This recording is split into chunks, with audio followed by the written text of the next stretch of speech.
Hi there, welcome back.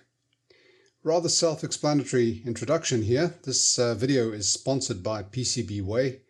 They produce PC boards and they make people like me, hobbyists, feel that they can get really professional. That's the idea. I decided I needed new boards for my Bluetooth modules on tube radios. I have another one to do right now.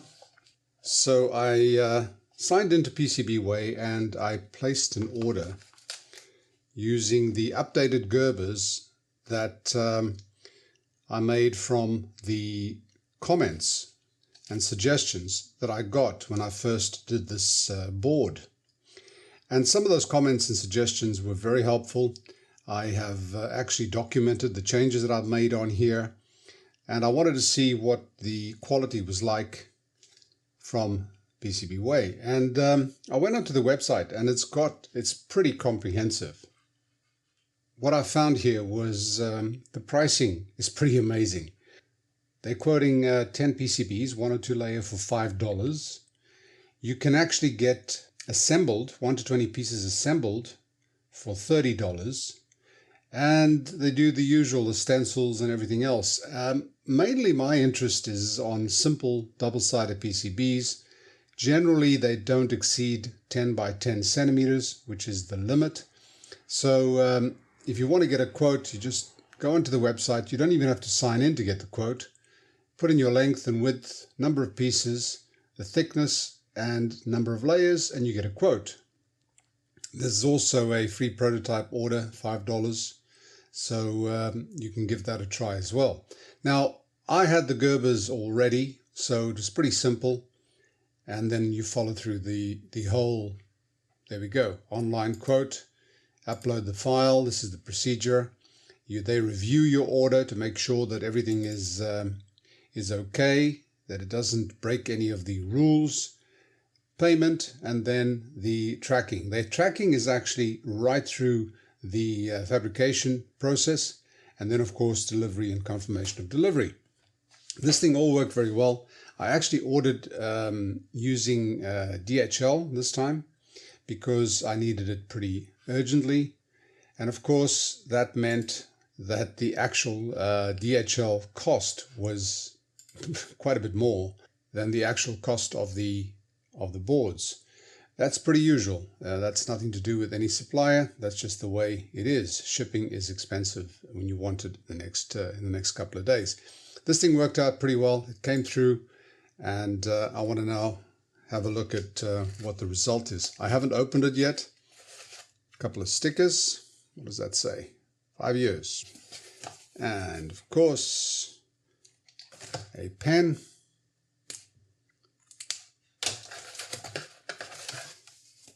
And get rid of the box. All right, here we are. Let's have a look.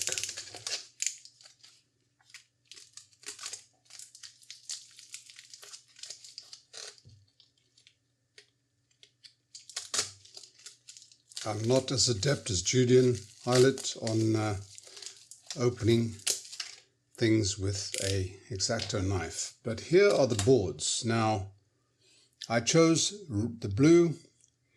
The other one was V1.0. This is V2.0. I've got the usual stuff here with this time with the components values actually written onto the silk screen, so it makes it a lot easier for me to use this. I can also use a socketed version here, a little plug, but I normally just solder directly on the board. But I wanted all these with the components on there so that when it comes to building it, I don't even have to look at a schematic, and I'm pretty happy with the result. There are a few more things that were added on here. There was an isolation capacitor, a coupling capacitor, 100 nanofarads. The board itself then fits on here, and I'll show you that as we go along. I'm going to build this, and I'm just looking at the result, and it's damn nice. Really, really nice. I'm always fascinated. I'm from an era where you built these boards with all sorts of methods. The last one was the toner transfer, and they came out okay, but when someone like me, who's doing this as a hobby, who doesn't have access to big labs, can produce this sort of thing, it's just amazing. I know, I'm amazed by silly things.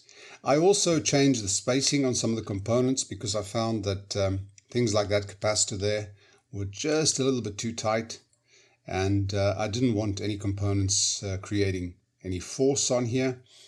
The screw holes were put in as well, just to make it easier to put it onto the part of the chassis of the radio. There is one thing that I must mention.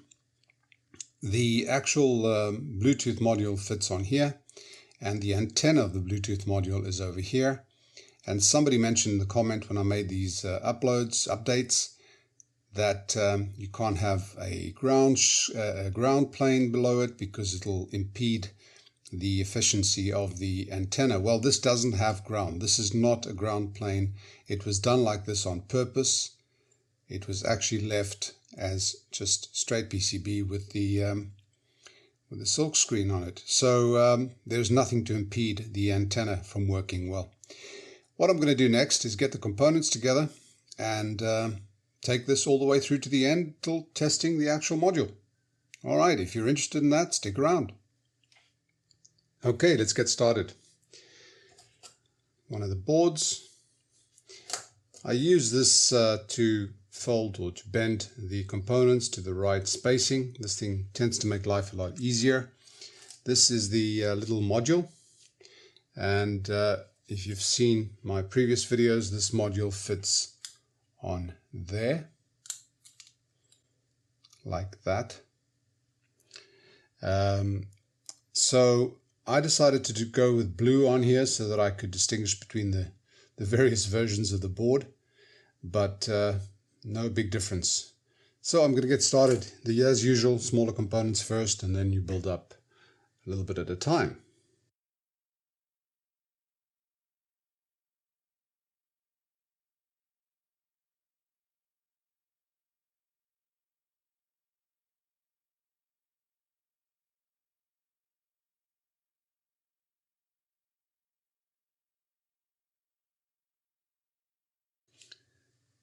On this spot over here, I actually had marked in 100 nanofarad capacitor, but I've got these little, I think they're Panasonics, they're 1 microfarads.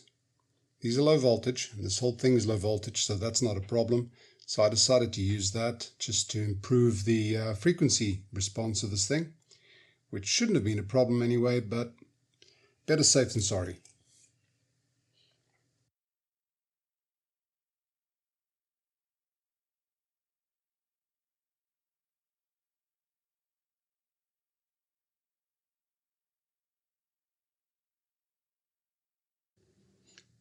Right, so all components are soldered in, and what can I say about it? Well, perfect. No problem. Soldering is very, very easy, and let me tell you, it's certainly a hell of a lot easier than if you have to do this on a Vera board or a Proto board or one of those boards that you just hack things together with. I know it takes some time to do the board layout, but once it's done, once you've got the boards, it is so simple, it's just not funny. Anyway, so now a little bit of isopropyl alcohol to clean this up, clean the flux off, and we're nearly there.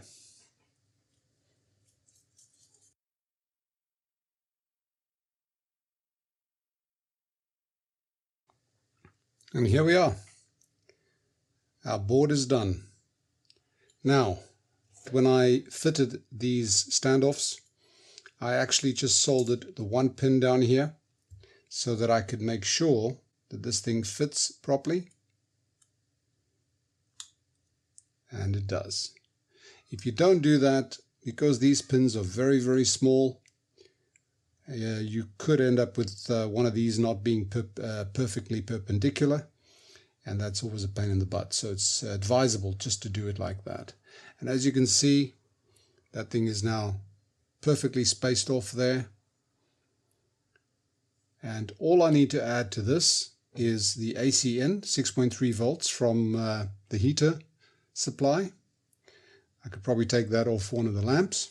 And then you've got the outputs, mono outputs left and right. These two resistors over here take the stereo signal from the Bluetooth receiver and sum them into a mono signal. So let's get going. And here we have it, complete. Standoffs were soldered at the top there. I'd probably advise using a smaller bit than the one I did. These pins are very, very small on the actual board, on the actual Bluetooth board. But what can I say? I mean, the quality of the board is perfect. Everything that I provided on the Gerbers is what I got back. The quality of the silk screen is bloody hell. It's perfect. So any mistakes are mine, not PCBWay's. I can live with that. I don't think there's any mistakes here. This is obviously version 2, so I've gone through the correction process. And I think we are there. I'm just checking for the solder connections on those pins, because as I said, they're very, very small. And I need to make sure that they're properly done. So, next step, need to put this into the radio. And here we are. The board has been wired and bolted into the interior there. It's facing the front, so we get better direct connection to the antenna. The two wires come down. One of them is for power. The power one goes to that lamp supply, which is the 6.3 volts. And then the audio cable comes through here. It's tied down and it is soldered on the inside to the pickup sockets, those two vertical ones over there. So all we need to do now is give it some power and see what happens. So I'm just going to power it and push TA, which is the pickup.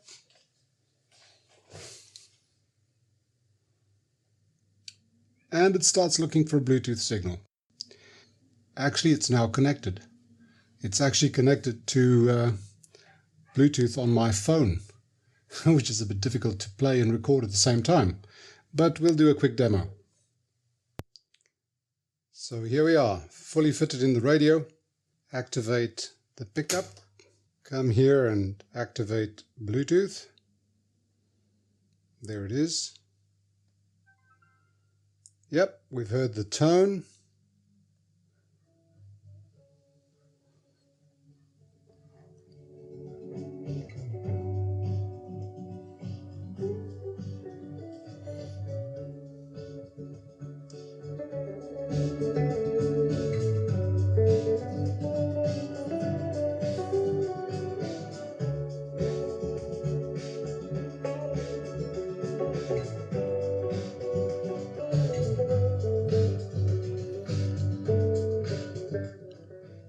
And that's it, guys. I want to thank you again for your company, and I want to thank PCBWay for their sponsorship of this video and of the boards. I'm very happy with those boards, and I'm very happy with the overall experience of ordering. No complaints whatsoever, so this is definitely something I'll be doing again. And that's it. Thanks for watching. Hope you enjoyed that. If you did, please click like, subscribe, share, and all that jazz, and I'll see you again soon. Thanks for watching. Bye for now and stay safe.